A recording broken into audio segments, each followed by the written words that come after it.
We're immensely blessed in the people who've traveled to be with us today and to help us in our thinking about different aspects of partnership and mission. And it's my great pleasure to welcome especially John and Olive Drane. John is going to speak to us now, and Olive later in the day. They've travelled, well, they live near Aberdeen, and I'm not sure, have you travelled from there? Yeah, they have, which is a long journey indeed. So welcome among us. John is going to give our first address now. For those of you who not come across John, he is a biblical theologian and a student and teacher and writer on mission. He has been hugely influential in his books and his writings, in his observation on what's happening in contemporary culture, in the ways the church are engaging with that, not only in Great Britain and Ireland, but across the world, in the United States and elsewhere. And his books have been extremely helpful to me in helping me understand some of what's going on in the church and in the world, and enormously stimulating. So it's a huge pleasure to welcome them both here, and to welcome John in particular to speak to us now. John, thank you. You're welcome to welcome them.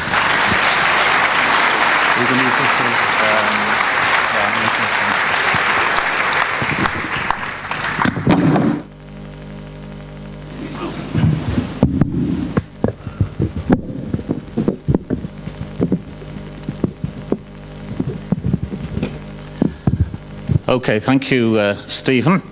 And after that little hiccup, nothing else can go wrong, can it?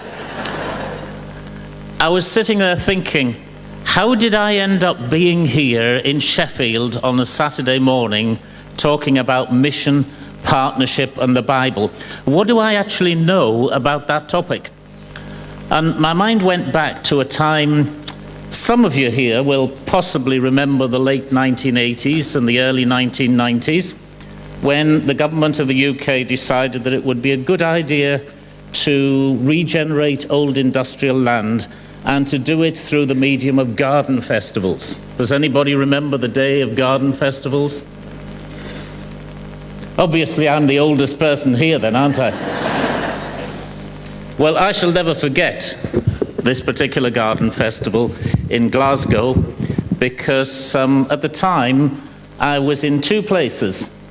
At the time I was recovering, as was Olive, from a tragedy in our lives when we lost one of our children unexpectedly.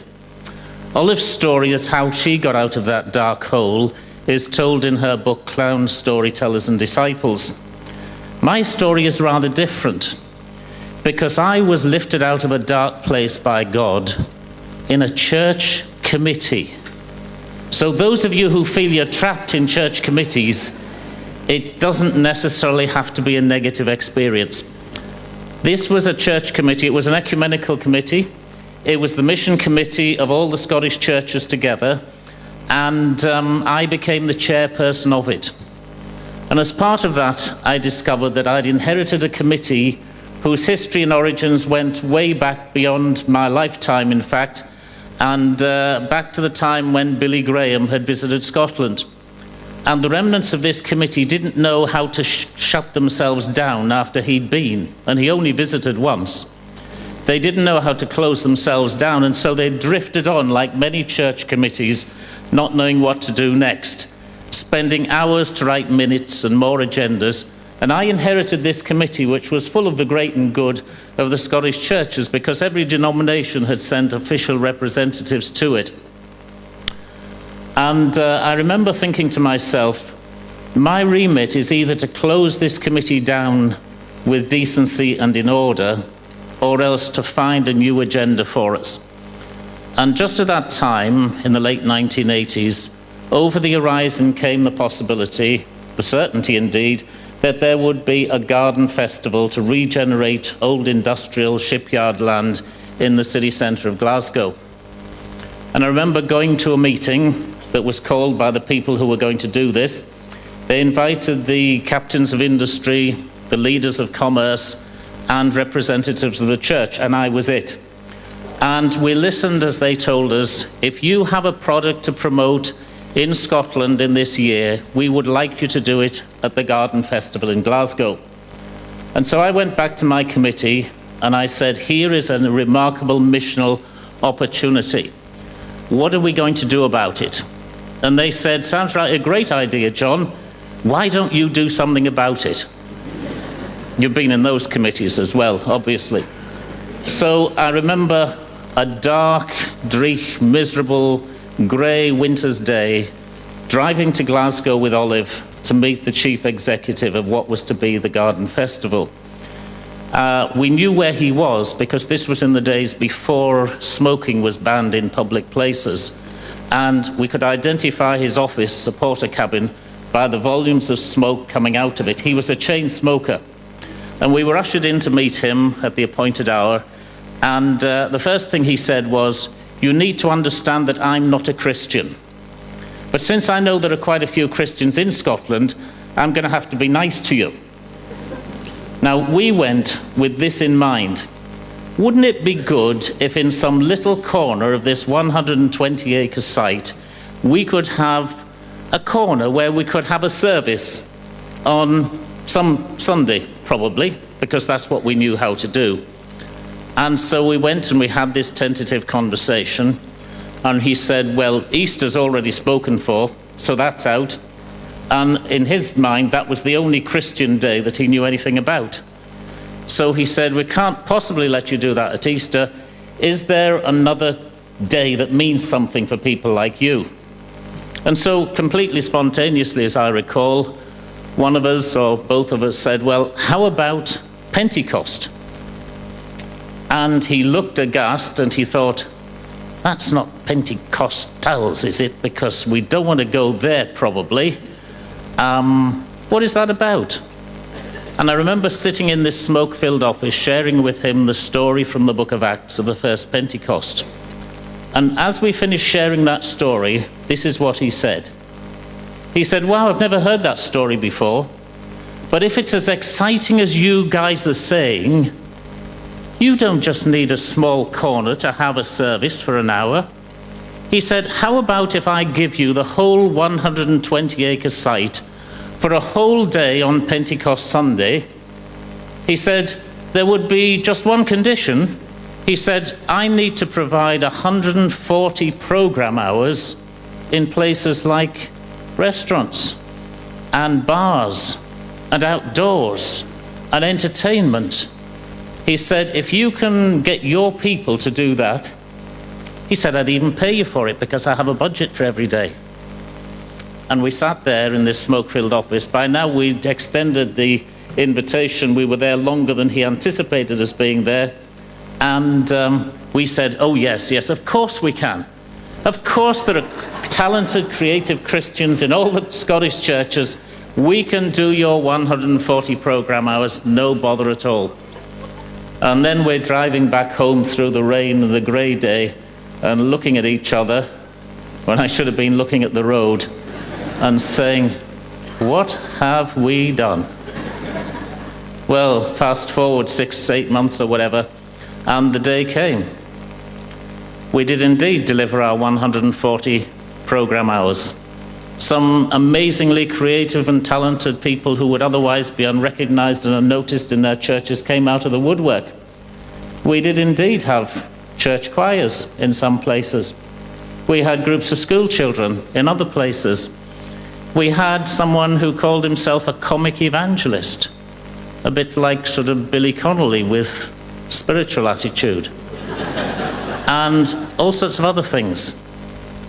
68,000 people attended on that single day, and at the end of the season we got a prize and a gold medal from the UK government because that was the largest single attendance of any day of the Glasgow Garden Festival. But the thing I want to say is this. As I drove home looking at Olive and saying, what have we done? I thought, hey, the Missio Dei isn't just something I've read about in a book. God really is active in mission. Because you see, where did the vision for that day come from? Well, my vision, and the vision of my church committee, The vision of my ecumenical committee was very small. Can we have a small corner to have a service? And this guy, who specifically said he wasn't a Christian, said, well, actually, if the good news of the gospel is as great as you say, if it's as exciting and excited as you are talking to me, you need to think big. And actually, it was through the agency of somebody who said, I'm not a Christian.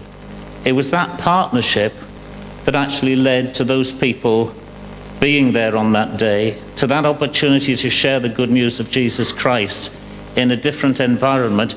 And actually, for many people in the Scottish churches, that was a point at which they can point back in their lives to say that they saw new possibilities and new insights into what mission might look like. For me, I think it was the day when I was converted to thinking missionally. It was the day when the things I was supposed to know as a theological educator suddenly came off the pages of the Bible and meant something in real life. That all this talk about God really is in mission. God really was working there. God was actually ahead of the game, big time. And I think as I reflect on the whole question of partnership, thinking what does that mean, then that would be my paradigm and my starting point. Because I didn't always think like that. Why did I miss it? I mean, why was I surprised? The answer is, I haven't a clue. Because it's there on the first page of the Bible. Had I missed it somehow? I sometimes wonder whether my problem was that I knew the right answers to all the questions that were asked.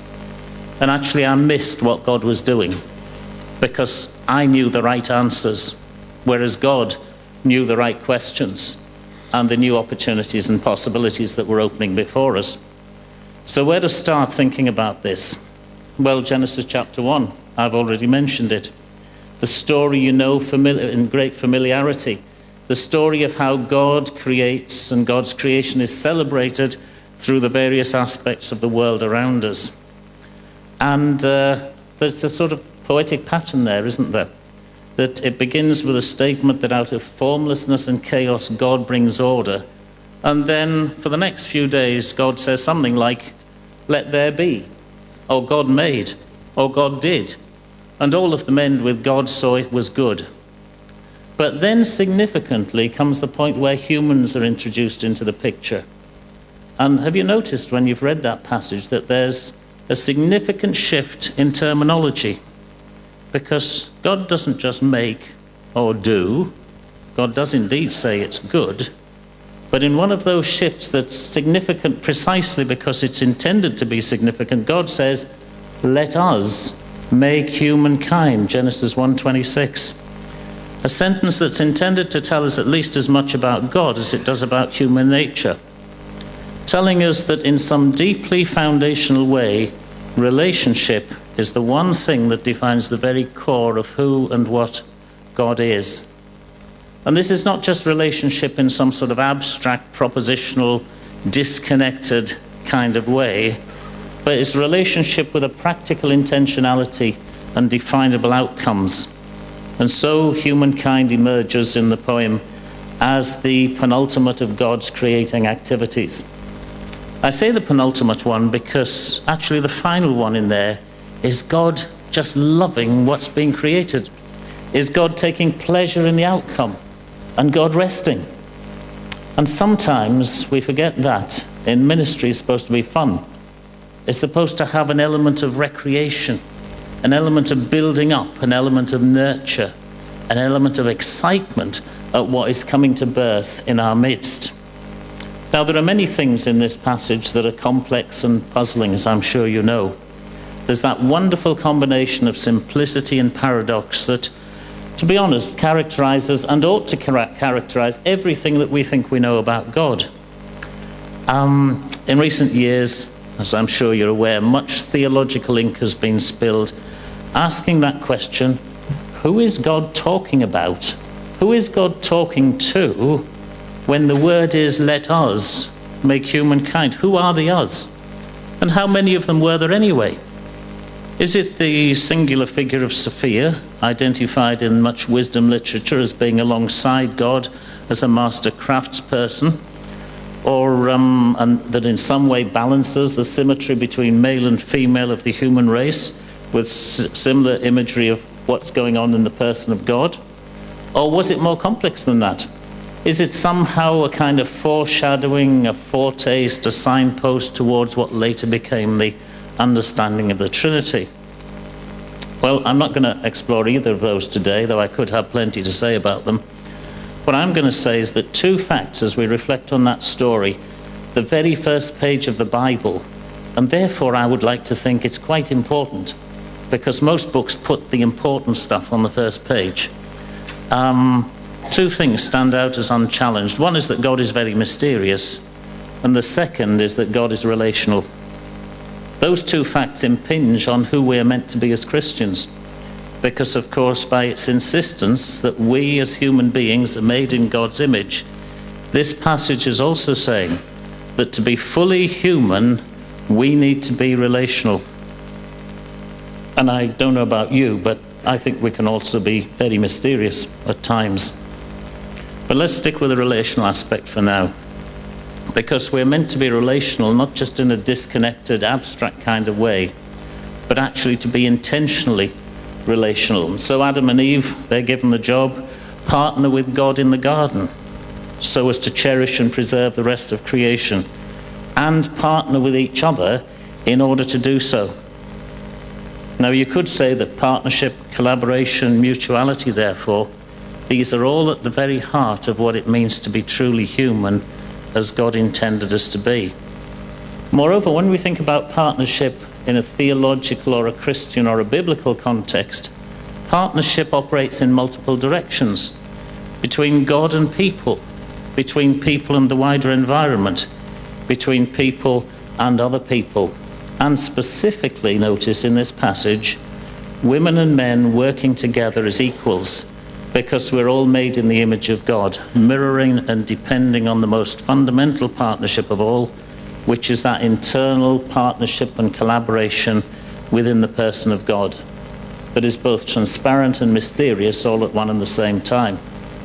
And as I reflect on that and how that story informs the whole of the rest of the biblical tradition, this divine-human partnership takes central stage, doesn't it? So Abraham's family, a few chapters later, is invited to partner with God. You'll be pleased to know, incidentally, I'm not going to go through every book of the Bible in the next 40 minutes. And the promise is, I will bless you so that you will be a blessing, and in you all the families of the earth shall be blessed.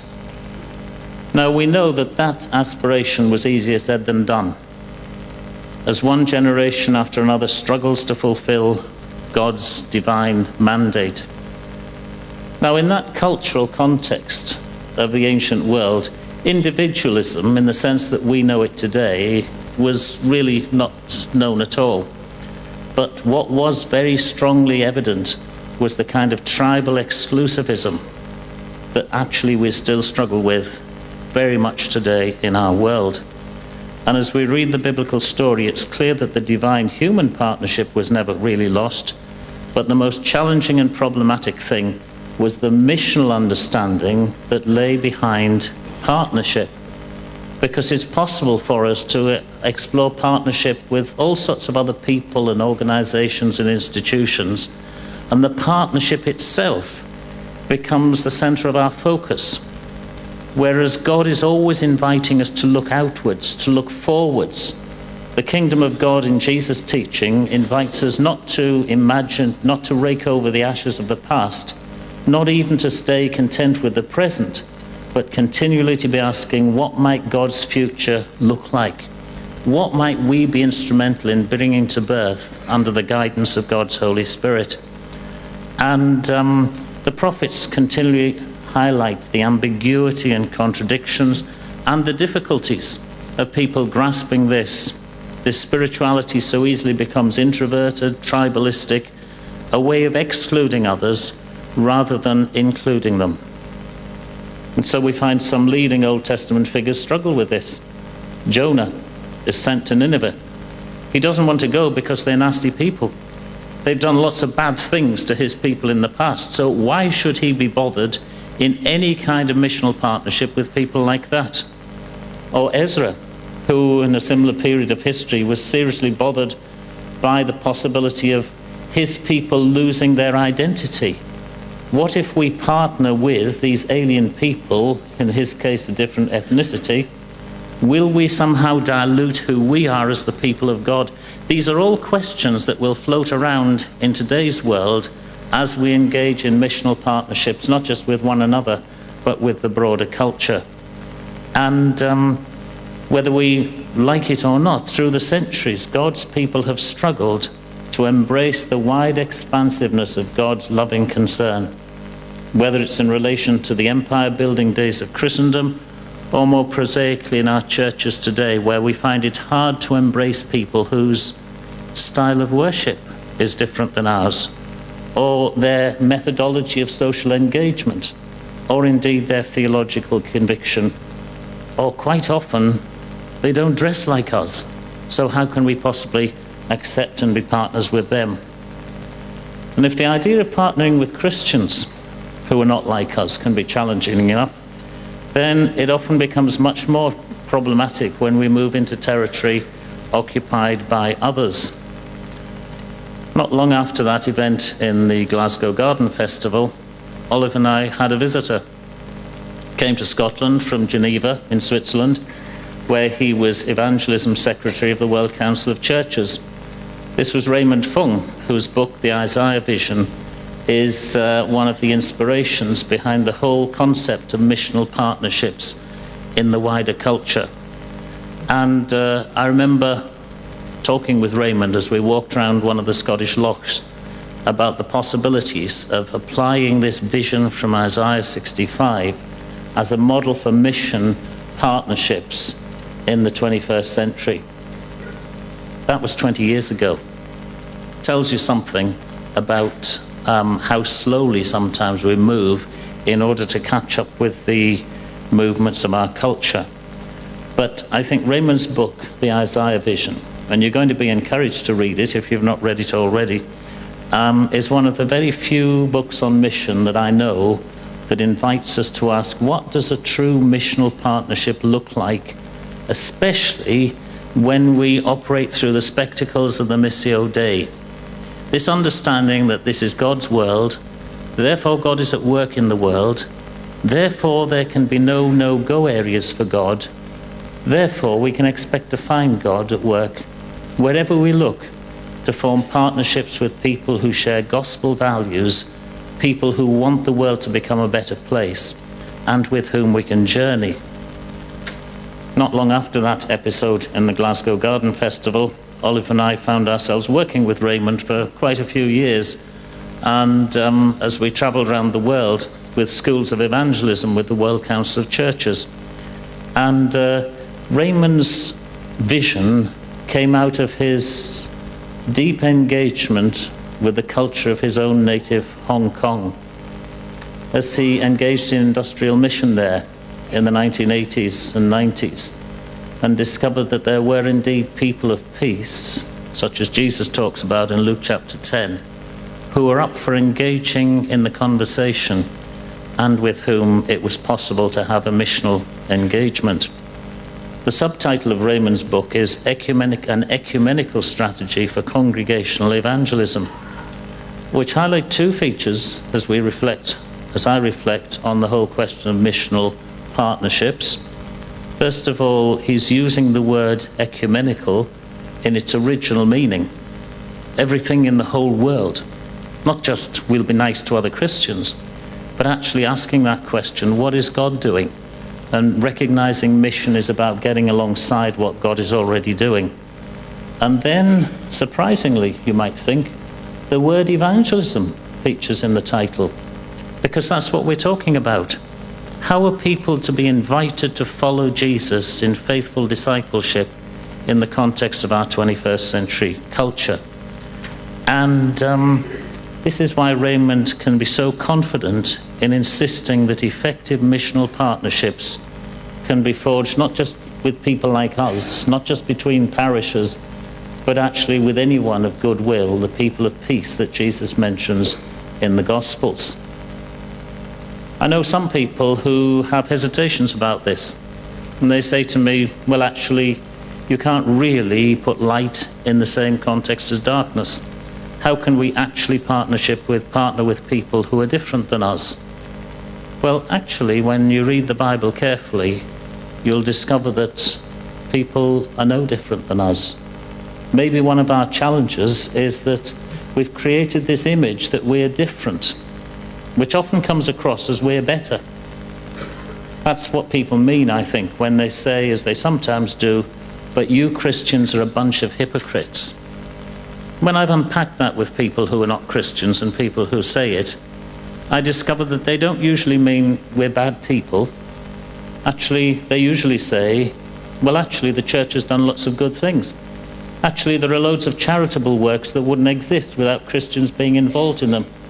Actually, you are making a difference. But why do you pretend that you don't struggle with the same things as we do? Why do you give this image that your relationships are all fine? That everything in your lives just sails along in a straight line? Now, maybe it's because my life as a theologian, as a parent, as a husband, was rudely interrupted by the death of my daughter, that I was forced to think of those questions and to realize that actually my life is on the same knife edge as everybody else's. That we as Christians struggle with the same things.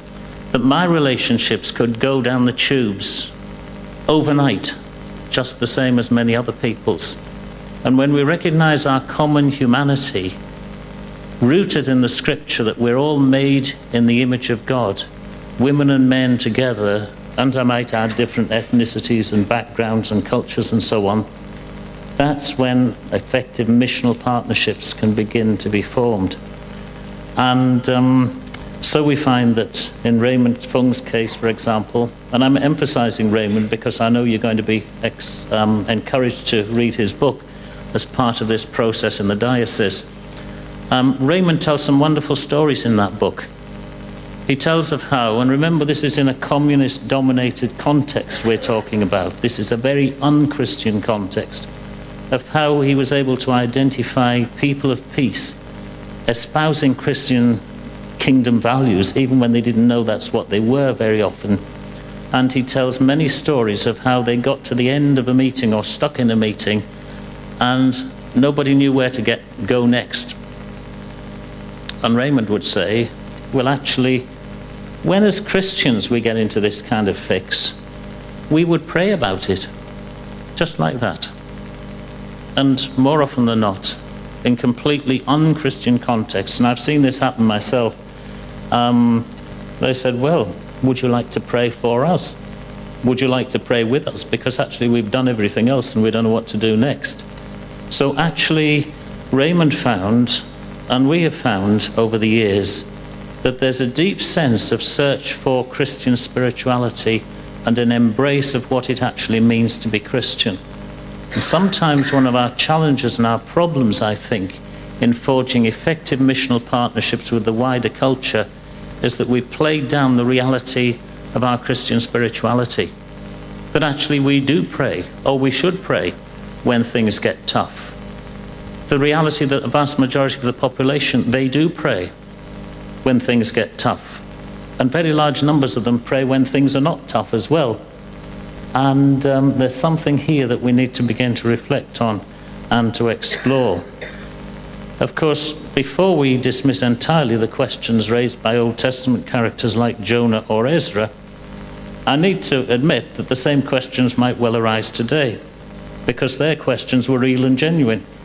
You see, in the case of Jonah, it concerned, how can I work with people who persecuted me? These nasty people. I mean, how can God's grace possibly extend to them? How can I deal with them? What's wrong with you, God, that you want me to deal with these nasty people who are against you? And God's message of grace and love says, well, actually, you need to begin to see things the way I see them, Jonah. And when we see them through the eyes of God, and more precisely through the spectacle of the cross in the New Testament, things look different. Or Ezra, who had issues of what today we would call contextualization, and when that becomes syncretism. I mean, how do we sort that stuff out? Because both of these issues are likely to be significant issues for the 21st century as we move forward. But then all this is deeply embedded, is it not, in the story of Jesus? Because when you think about it, missional partnerships, was there a more remarkable missional partnership than the partnership between God and humanity, the Divine Spirit and the Blessed Virgin, in that thing we call the Incarnation? I mean, how mysterious is that? How incomprehensible is it? And yet that challenging affirmation is at the very center of our faith. Interestingly, not that God came into the world as a fully formed adult, but God came into the world as a child with all the vulnerabilities and opportunities that that implies, one of which must be that before he embarked on public ministry, Jesus was in the hands of human carers. And the partnership of those carers was vital if the divine plan was ever to come to fruition. I mean, isn't that the ultimate missional partnership? So we shouldn't be surprised that Jesus challenges some of these commonly understood impressions of what a divine partnership might look like. He embraces the wrong sort of people, the marginalized, the unreligious, the sinners, the outcasts, troublemakers. And much of the imagery Jesus uses in the Gospels is about partnership. He invites people to parties, to journeys, to banquets, to conversations. And the gospel invitation can be summed up as an invitation to partnership. You know, Jesus meets those fishing people by the shore of Galilee, and he says to them, here's this big vision. Hey, the world could be different, and this is what it could look like. If you're up for this vision, let's hang out together and see what happens next. I mean, that was the call of the gospel. I've often reflected as I've heard more restricted definitions of what it means to be a disciple and to follow Jesus. Would any of those fishing people qualify in some of our churches today? Because what did they believe? What did Jesus invite them to believe? He invited them to a journey and said, if you're up for this vision of God's kingdom, the world renewed and human nature refreshed and revived, then let's hang out together and see what happens. And of course, in the process, he asked them leading questions like, what if? Have you thought about? How about something else? But they first of all got on the journey and experienced being with Jesus, and it was out of that that they discerned what they might, in our terms, believe in order to be his disciples. And being in partnership with Jesus like this can be challenging, because, you see, there are unpredictable outcomes. What if discipleship for somebody else doesn't look identical to what it is for me? What if I find myself on the wrong side of those who seem to be somebody? What if I face tough questions of truth as I engage with the wider world, as Peter did at Caesarea Philippi, or life-threatening moral choices? Think Peter in the high priest's garden. But all along the way, the question that Jesus insistently asks is, come and follow me, hang out with me.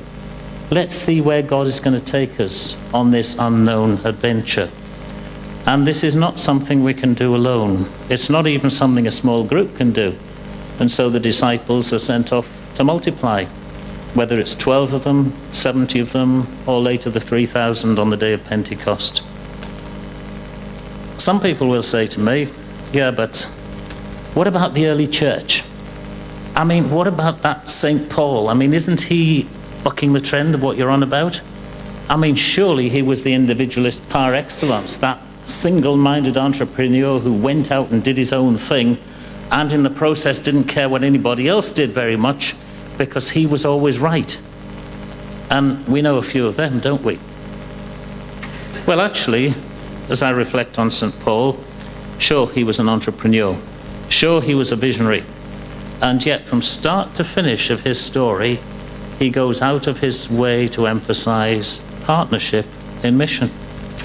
I mean, one of the very earliest stories about Paul is how the church in Antioch sent for him through Barnabas in order to be a partner with them as they were reaching out, as they were connecting with people who I imagine were people like him.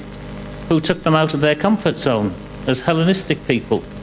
And they needed Paul to be in partnership with them in order to explore that bit of their missional opportunity. The next couple of chapters, we find him and that church partnering with the church in Jerusalem. I mean, if you read the story, the church in Antioch was about as different from the church in Jerusalem as chalk from cheese. They were entirely different in their ethos, their makeup, and quite likely their theology as well. But partnership was vital to the church in Antioch. They wouldn't see the church in Jerusalem suffer and starve at a time of famine.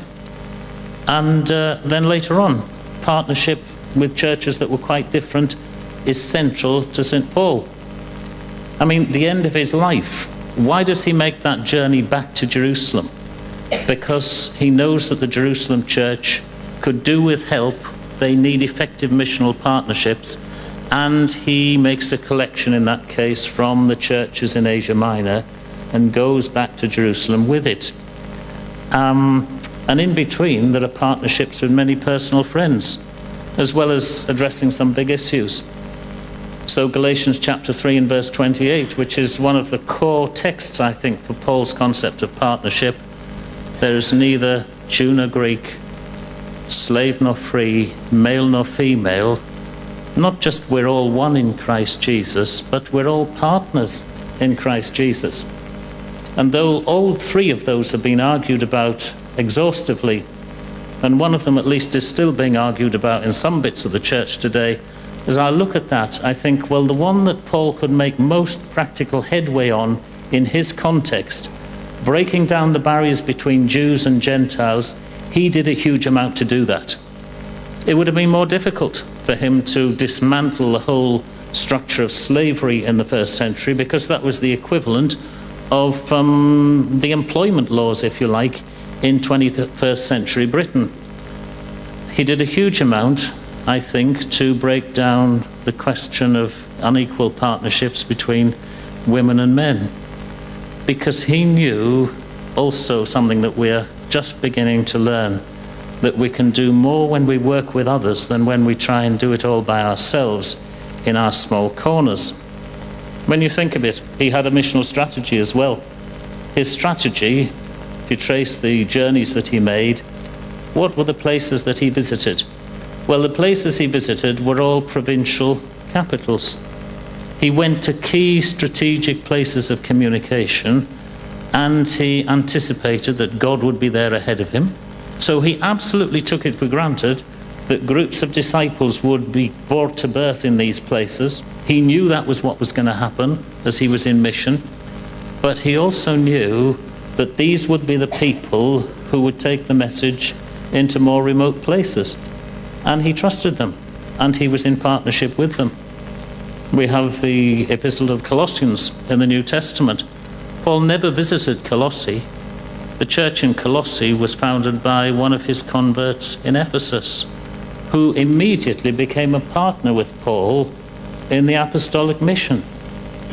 I think that tells us something about leadership in today's church as well, because actually quite often we lose the emphasis of the enthusiasm and the excitement and the insights and connections of people newly come to faith, and quite often we say to them, or the system appears to say to them when they look at the people who are leaders, you're not going to get very far here till you're 40, sometimes in some of our churches 50 or even 60. Nothing wrong with old people. I'm not a spring chicken myself, but you get the message. Paul was trusting people, engaging in part, so the people who were his converts one day become his partners in mission the next week. An interesting combination of independence and mutuality. And Paul's experience also highlights some of the challenges of working this way. I've already mentioned that he took the collection from Asia Minor to Jerusalem. Actually, that was what led to his death. I've often wondered if he hadn't made that journey to Jerusalem, if he hadn't been fired up with this divine necessity for a partnership between the Gentile churches and the Jewish churches, and how important that was in the grand scheme of things, presumably he certainly wouldn't have been arrested in the setting he was. Would he have lived for longer? What would have happened?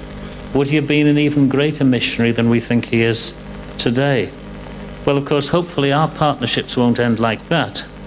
But it does remind us there's often going to be difficulty and danger associated with any missional enterprise. There will be those in our churches as well as in the wider culture who prefer to live within the boundaries of tribalism rather than engaging in the sort of partnership that's at the heart of divine mission. So where does all this bring us to? Well, I think, to wrap this up, in the past, partnerships between parishes or other agencies working together have often been brought about by financial or other extraneous pressures, rather than a sense that actually this is what we should be doing. Now, there's no need for us to rewrite history, and I'm going to resist the temptation to do that. I think there's far too much talk in churches today, raking over the ashes of the past, trying to allocate blame as to who's to blame for where we've got ourselves into. The gospel is about new birth, it's about new life. It's constantly asking, who might we now become, not who have we been? Because actually, as I reflect on what now look like mistakes of 100 years ago, I'm pretty sure if I'd been there at the time, I would have done exactly the same things, and we'll be making some mistakes ourselves today. But the call of the gospel is continually to look forward and to look outwards and to ask, who is God calling us to be in the 21st century, and what does that look like in the context of our ever-changing culture? Parishes emerged as they did in self-contained modules, as it were, for very good reasons. There was little mobility in the population at one time, whereas today's world is different. John Wesley famously said, "The world is my parish." Well, actually today, for many people, as you know only too well, the parish is the whole world. As different cultures, different ways of doing things, different ethnicities and so on move into our places. So there is a very big practical question as to what collaborative mission might look like. But that's not the whole story, and I don't think it's even the most important bit of the story. Which brings me back to where we started, the question of the Missio Dei. I suppose 100 years ago, nobody would have heard of those words. For those of you who never did Latin, they are Latin, by the way. Though actually we sung a bit of Latin earlier on, so you all know some Latin. Actually, when you go back to your churches and people say, what did you learn today? Well, you can say, I learned some Latin, even if everything else was rubbish, can't you? Missio Dei, mission of God. God is the one who is in mission. And there's no question that you see that that's highlighted the importance of partnership. First of all, by reminding us what I discovered back in that conversation with the person at Glasgow Garden Festival, that actually the Missio Dei, this notion that God is in mission, it's not just something in a book. It's not even something in a book as important as the Bible. It's very deeply embedded in what God actually does in our world today. But it also reminds us from our angle, I think, that if God is the one who's in mission and God is actually moving in people's lives, and I see evidence and signs of this all over the place, mission is an invitation to get alongside what God is already doing, which by definition is an invitation to be in partnership with God in person. And since this is God's world, and God is at work in the world, then presumably there can be no no-go areas for God. That is the big challenge, I think, is that third statement. There can be no no-go areas for God. Christians are continually challenging me on this one because I spent too much time with spiritual seekers and psychics and oddball people that you meet in mind, body, spirit festivals. Well, actually, if there are no go areas for God, who is God? I mean, what sort of God is that?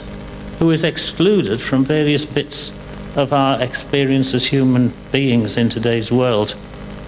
Which raises the other questions of Jonah and Ezra and so on.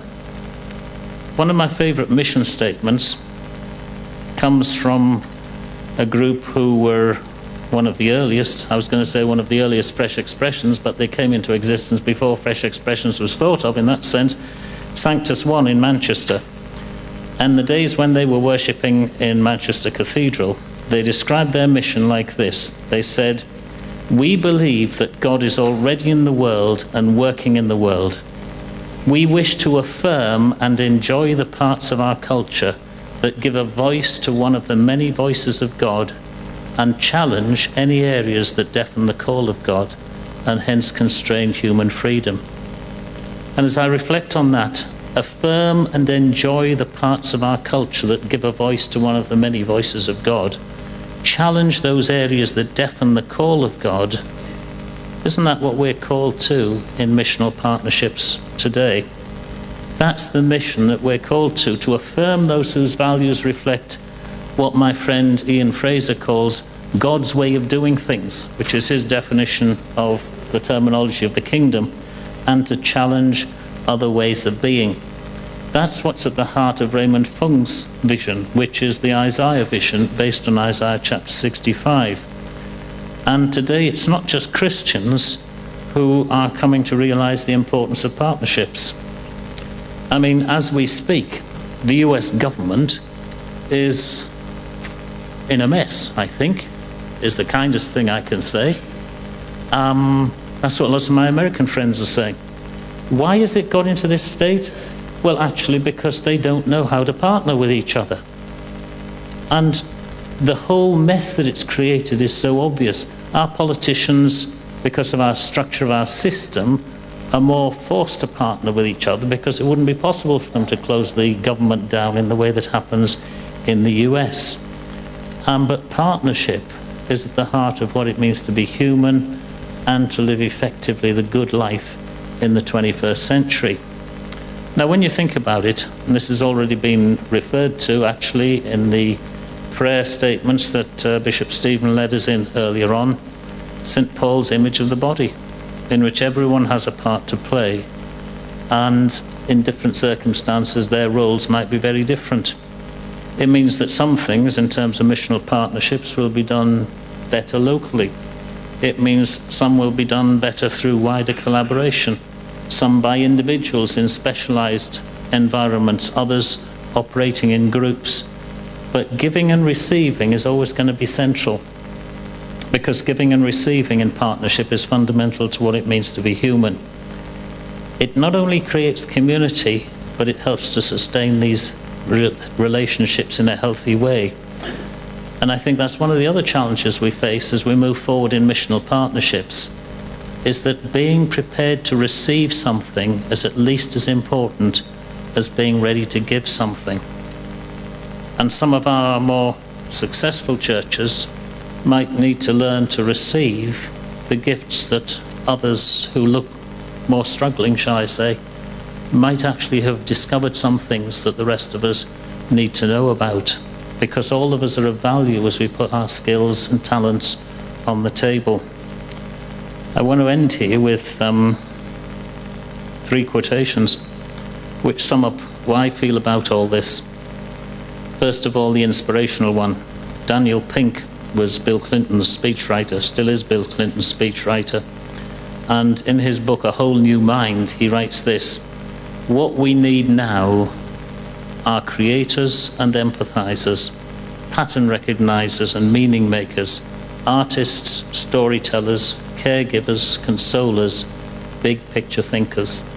One of the questions I put down for you to talk about later on is, who are these people and where will we find them? Second one that comes from a book called The Cultural Creatives, and this really sums up where I feel I'm at, by Paul Ray and Sherry Ruth Anderson. At times, they write, the journey feels awkward or perilous. You're asking questions that everyone wishes would go away. You don't know how to put into words what you're searching for. You're wondering just how big an idiot you really are for leaving what felt sure and safe and comfortable, though all this is tempered by the freshness and exhilaration of setting out for new territory. I find that both exciting and challenging and threatening and liberating all at one and the same moment, asking questions everyone wishes would go away, not quite sure how to put it all into words. How big an idiot really are you going to end up looking? Actually, that's the call of the gospel. Isn't that what Jesus was talking about when he says, pick up your cross and follow me? Yeah, you might look like an idiot. You might not know where the journey is going to end. You might find that there are difficulties and problems along the way, but it's the freshness and exhilaration of setting out for new territory, asking, who is God? What partnerships is God engaging in today's world? Who might we yet become if we follow the wind of the Spirit? Amen.